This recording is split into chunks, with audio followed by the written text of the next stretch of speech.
Antes da lei de Moisés, muitas vezes o pai ou chefe de família servia como sacerdote.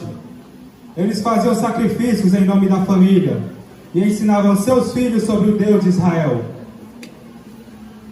Portanto, antes da lei mosaica, ninguém foi oficialmente estabelecido por Deus no ministério sacerdotal.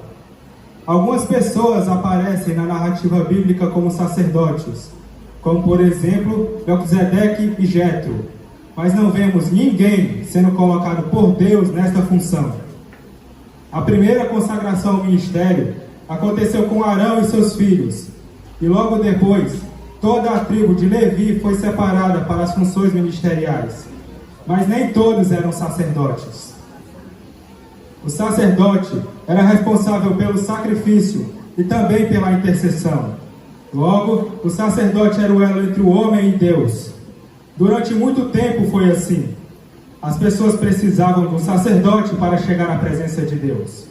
Porém, tudo isso mudou quando o véu do templo se rasgou de alto a baixo após a morte de Jesus Cristo. Hoje em dia, o Santo dos Santos é aberto a todos, e todos, pelo sangue expiatório do Cordeiro, podem hoje entrar no mais elevado e mais santo de todos os lugares, esse reino onde a vida é eterna em abundância. Hoje, somos geração eleita, sacerdócio real. Varões, o que vocês têm a nos dizer nesta noite? Eu sou sacerdote em minha casa. Não basta apenas casar. É necessário ser o cabeça, líder e sacerdote do lar. O verdadeiro sacerdote tem algumas características específicas, tais como obediente, é exemplo de obediência a Deus, por isso está sempre em constante oração e na presença de Deus com ousadia.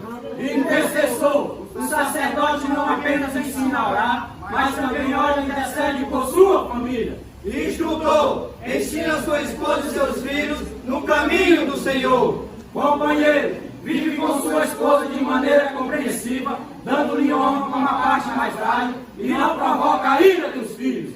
Eu sou um sacerdote em minha casa. A Bíblia nos ensina que antes de ser sacerdote na igreja, o homem tem que ser sacerdote na sua própria casa. É necessário, portanto, que o bispo seja irrepreensível, esposo de uma só mulher e que governe bem a própria casa, criando os filhos sob disciplina com todo respeito. Pois, se alguém não sabe governar a própria casa, como governará a igreja de Deus? O homem, além de ser fiel à sua esposa, deve conduzir seus filhos no caminho do Senhor e numa vida de santidade. O posicionamento de um homem de Deus sempre deve envolver sua família. Este foi o exemplo dado por Josué, quando mandou o povo escolher o Deus a quem servir. E nós, como Josué, também podemos dizer: eu e minha casa serviremos ao Senhor. O texto de Levítico, capítulo 6, versículo 13, nos diz: o fogo arderá continuamente sobre o altar, não se apagará. Trazendo para nossos dias, podemos dizer que esse altar representa a nossa vida.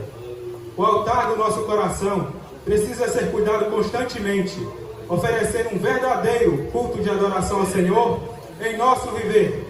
Primeiro precisamos manter acesa a chama sobre o nosso altar.